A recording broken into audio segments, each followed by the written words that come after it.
జీహెచ్ఎంసీలోని town planning విభాగంలో corporator నిరసన. GHMC chief city planar chamber ముందు పడుకున్న బీజేపీ కార్పొరేటర్ అనేక రోజుల నుండి టీడీఆర్కి సంబంధించిన అంశంపై క్లారిటీ కోరిన ఇప్పటి వరకు అధికారులు స్పందించలేదని ఆరోపిస్తున్న కార్పొరేటర్ మేయర్ కార్యాలయం కోసమే అధికారులు పనిచేస్తున్నట్లు కనిపిస్తుందన్నారు.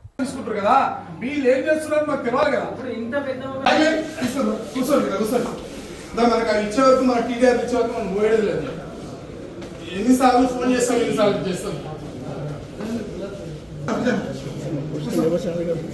పక్కన ఏం చేస్తుర్రు అబ్బా బయట 5వ ఫ్లోర్ అని చెప్తే ఇక్కడ అని చెప్తే ఇక వచ్చి చెప్పాలంటే ఎట్లయితే. ఆల్రెడీ ల్యాండ్ అక్విజిషన్ ఆఫీసర్ గారితో చెప్పి కూడా సంవత్సరం అయింది. ఆయన పాపం వెంటనే స్పందించింది వెంకటేశ్వర గారు. వీళ్ళు టౌన్ ప్లానింగ్ వాళ్ళు నిజంగా వాళ్ళు నిజంగా మరి నోటికి వస్తే చాలా బాధ అనిపిస్తుంది. అంటే ఒళ్ళు కొవ్వెక్కడ అనాలి, అక్కడి నుంచి ఇక్కడి నుంచి అక్కడ తిప్పుకోవడం తప్ప వీళ్ళతో కూడా మీరు మాట్లాడించాలి. ఇంత ఘోరంగా వీళ్ళు పట్టించుకోని పరిస్థితి ఉంది.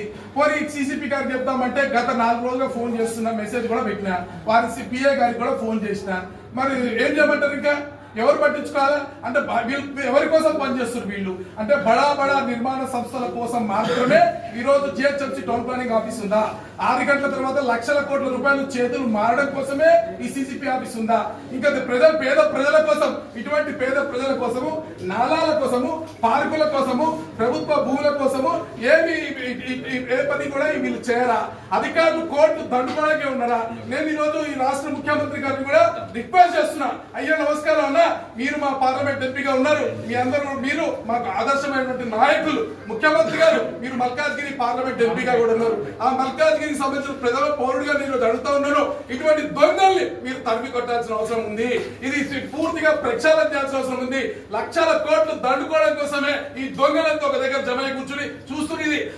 ఏసీ హాల్ వేసుకుంటే ఒకవైపు మేము ఎండల్లో ఇష్టానుసారంగా పేదోళ్ళము మేమంతా తిరుగుతూ ఉంటే వీళ్ళు ఏసీ హాల్లో కూర్చొని లక్షల కోట్ల రూపాయలు దండుకుంటారు తప్ప ఏ పని చేయట్లేదు. మరి ఇటువంటి వారి పట్ల మీరు ఎటువంటి చర్య తీసుకుంటారు? మీరు ప్రజా ప్రభుత్వం చెప్తున్నారు, ప్రజా పాలన చెప్తున్నారు, మీరు చర్యలు తీసుకోవాలని కూడా మేము కొడతాము. సో ఈ విధంగా కార్పొరేటర్ నిరసన వ్యక్తం చేస్తున్నారు. సీసీపీకి నేరుగా కాల్ చేసినా, అధికారులకి నేరుగా కాల్ చేసినా కనీసం రెస్పాన్స్ లేదు అనేది సమాధానం వినబడుతుంది. బాధితులు కూడా ఉన్నారు, వాళ్ళు కొన్ని డాక్యుమెంట్ కూడా తీసుకొని వస్తున్నారు. మాట్లాడడం ఏదైనా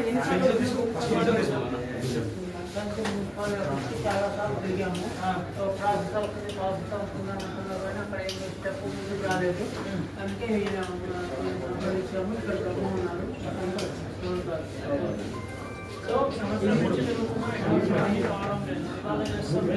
ఇప్పుడు పోయి కనిపిస్తే అప్పుడే చేస్తున్నాం, ఈ పనే చేస్తున్నాం. ఎన్నిసార్లు మండే పోయి అక్కడ అప్లికేషన్స్ కూడా పెట్టుకున్నాం, అది ఏమన్నా చేయండి అని చెప్పి. మళ్ళీ చేస్తాం, ఇవ్వాలి మీ పనే చేస్తాం అంటారు. మళ్ళీ అదే 20 years నుంచి ల్యాండ్ తీసుకుని కూడా 25 years ఉంటుంది. మా దాంట్లోకి వెళ్ళి నాలా పోతుంది, అసలు నాలానే లేదు. దాన్ని పెద్దగా చేసినాం. పెద్దగా చేసినందుకు మేము వాళ్ళని అడిగితే టీడీఆర్ ఇస్తాము. సంవత్సరం నుంచి తిరుగుతున్న టీడీఆర్ దాని ప్రాసెస్ చేయడం. సో ఈ విధంగా జనాలను మాత్రం అధికారులు ఇబ్బంది పెడుతున్నారు.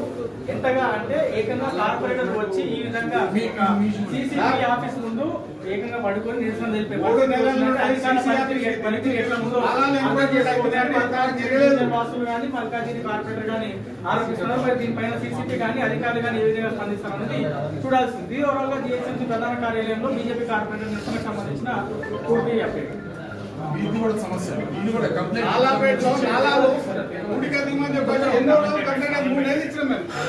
ఇంతవరకు ఏం లేదు. పొరుతూనే ఉన్నాయి.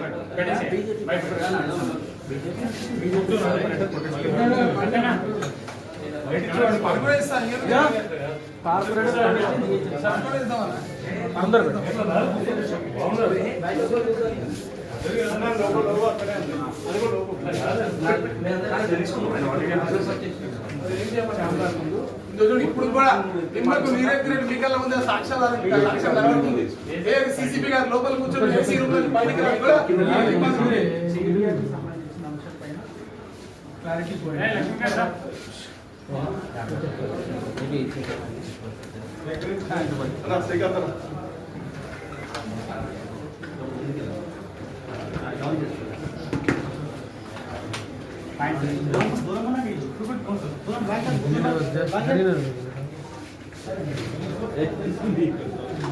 జిహెచ్ఎంసీలో ఉన్నటువంటి టౌన్ ప్లానింగ్ విభాగం ఏదైతుందో పూర్తిగా అవినీతిమయమైంది.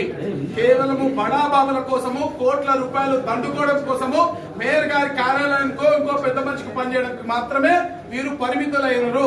ఈ రోజు మా దగ్గర మల్కాజ్గిరిలో బాలసరస్వతి నగర్ లో ఒక పొడుగైనటువంటి నాల, అంటే సర్దార్ పటేల్ నగర్ అనేటువంటి ఒక ప్రాంతం, అక్కడ ఒక మనిషి కూడా దానిలో పడిపోయినటువంటి సందర్భం 20లో. అప్పుడు అక్కడ ఆ బస్సులోకి నీళ్లు రావద్దన్న ఒక సంకల్పంతో వెనక డౌన్ స్ట్రీమ్ నుంచి కూడా ఒక నాలా వేసుకుంటూ రావడం జరిగింది. ఈ మధ్యలో ఒక ప్రైవేట్ వ్యక్తులటువంటి భూమి వీళ్ళకి సంబంధించిన చిన్న చిన్న ప్లాట్లు ఉన్నాయి. ఆ ప్లాట్లకు సంబంధించిన టీడీఆర్ అప్పుడుంటే ల్యాండ్ అక్విజిషన్ ఆఫీసర్ గారి దృష్టికి తీసుకొస్తే వారు వెంటనే స్పందించడం జరిగింది. కానీ సంవత్సర కాలం అవుతున్నా ఈ రోజు వరకు కూడా వాళ్ళు మరి టీడీఆర్ హ్యాండ్ ఓవర్ చేయకుండా ఇష్టానుసారంగా చేస్తా ఉన్నారు. ఎన్నిసార్లు చెప్పిన అధికారులకి పట్టించుకున్నటువంటి పరిస్థితి మీరు చూస్తా ఉన్నారు. అంటే కేవలం ఒక 40 గజాలు 60 గజాల పేదవాళ్ళ ఇల్లులు పోతుంటే మీరు టీడీఆర్ డబ్బులు కూడా మేము పెడతలేం కదా, టీడీఆర్ కదా ఇస్తుంది. టీడీఆర్ ఇవ్వడానికి మీకు వచ్చినటువంటి ఇబ్బంది ఏంటి? ఏసీపీ గారిని అడిగితే సిపి గారి పేరు చెప్తారు, సిపి గారి పేరు చెప్తే ఇంకోరు, జాయింట్ కమిషనర్ గారి పేరు చెప్తారు, వారి పేరు చెప్తే ఇంకోరు పేరు చెప్తారు. ఫైల్ ముందుకు వస్తుంది, వెనక్కి వస్తుంది. ఎవరికి సిసిపి గారికి కాంటాక్ట్ చేసే ప్రయత్నం చేస్తే, మెసేజ్ చేస్తే వారు కూడా అందుబాటులో లేని పరిస్థితి, వారు కూడా పట్టించుకోని పరిస్థితిలో ఇంతకన్నా మాకు దిక్కు లేక, మాకు ఇంకో అవకాశం లేక ఈ రోజు నిరసన వ్యక్తం చేయడం జరుగుతుంది. ఈ రోజు ఇక్కడ ఇంత నిరసన చేస్తున్నా చల్లగా ఏసీ రూమ్ లో సిపి గారు సిసిపి గారు కూర్చుంటారు. మీ అందరు మీరే సాక్ష్యం. అంటే బయట ఎండల్లో పేదవాళ్ళము మేము ఇష్టానుసారం కష్టపడి తిరుగుతా ఉంటే ఏసీ రూమ్ కార్పొరేట్ల స్థాయిలో మించినటువంటి ఈ జిహెచ్ఎంసీ మొత్తంలో ఏ ఫ్లోర్ కూడా ఇంత అందంగా ఉండదు. కానీ టౌన్ ప్లానింగ్ విభాగం ఇంత అందంగా ఏసీతో ఉంటుంది. సాయంత్రం 6 తర్వాత ప్రధాన వ్యవహారాలు నడుస్తాయి. కోట్లాది రూపాయల చేతులు మార్పిడి జరుగుతుంది. బడా వ్యాపారవేత్తల మీద పేపర్ల కథనాలు వస్తే పట్టించుకోరు. ఆ పాదుకుపై జలగల్లా పీడించుకుని దొంగలు ఈ డిపార్ట్మెంట్ 3 ఫ్యామిలీస్ అన్న వీళ్ళే. యాక్చువల్లీ మీరు ఎన్ని గజాలు ఉన్న ఒకటి దీంట్లో మేము దాంట్లో అడిగింది టీడీఆర్ మాత్రమే అన్న. ఈ టీడీఆర్ ఇవ్వడానికి 3 మెజర్మెంట్ చేసుకో, కాసేపు మెజర్మెంట్ చేస్తూ అంటారు. కాసేపు ఇక్కడ వచ్చిన తర్వాత సర్వే నెంబర్ కింద ఆఫీసర్ పంపించిన నివేదికలో ఒక సర్వే నెంబర్ తప్పు ఉందని చెప్పి మీద ఆఫీసర్ అంటారు. అంటే గాడిదలు కాస్తున్నారు అన్న. కింద ఏం చేస్తున్నారు వీళ్ళు? అక్కడ ఫీల్డ్ లో పోయినప్పుడు ఇన్స్పెక్షన్ చేసినప్పుడు ప్రాపర్ గా డాక్యుమెంట్ తీసుకొని ఏం సర్వే నెంబర్లు చేసేయాలి కదా. మళ్ళీ మీదికి పోయి కిందికి వస్తుంది, మళ్ళీ ఇంకోటి లేదని చెప్పి మళ్ళీ మీదికి పోతుంది, కిందికి వస్తుంది, మళ్ళీ ఇంకోటి లేదని చెప్పి మీదికి పోయి కిందికి వస్తుంది. అంటే ఏం సమాచారం? పేదోడిని గుండ్రంలా గిరగిర తిప్పడమే మీ ఉద్దేశమా? అదే బడా బిల్డర్లు ఎవరైతే ఉన్నారో వాళ్ళకి మాత్రం ఇష్టానుసారంగా నడుస్తుందా? దీనికి సమాధానం సిసిపి గారు చెప్పాల్సిన అవసరం ఉంది ఈ రోజున.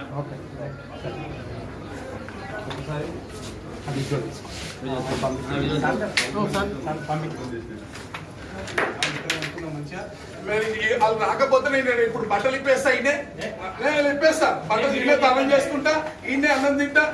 100% అన్న ఇంకా కట్టెల కూర్చోవడం ఇష్టం, కట్టెలే కూర్చుంటాం. మరి ఏం చేయమంటాం? మరి ఇంకా చెప్పు. సిసిపి గారు రూమ్లోకి వెళ్ళి బయటికి రాకపోతే అది కూడా చేస్తా, రాకపోతే ఇక్కడ చేస్తా, ఇది చేస్తాం. బకెట్ల నీళ్ళు తెప్పించుకుంటా, బకెట్ల నీళ్ళు తెప్పించుకుంటే వంట వరకు కూడా ఇంకే చేద్దాం, వంట చేసుకుందాం.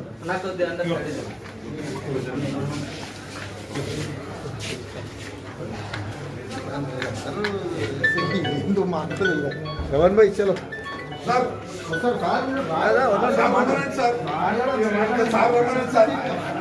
ఎన్ని రోజులు తిరుగుతాం సార్ చెప్పండి. నేను మెసేజ్ చేస్తున్నా, ఫోన్ చేస్తున్నా, రెస్పాన్స్ కూడా లేదు సార్. అదే రెస్పాన్స్ ఇస్తే అయిపోతా కదా సార్.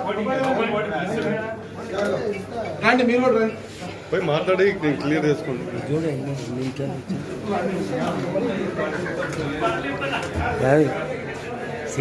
सीन भाई ये कितना वर्ष आया देखो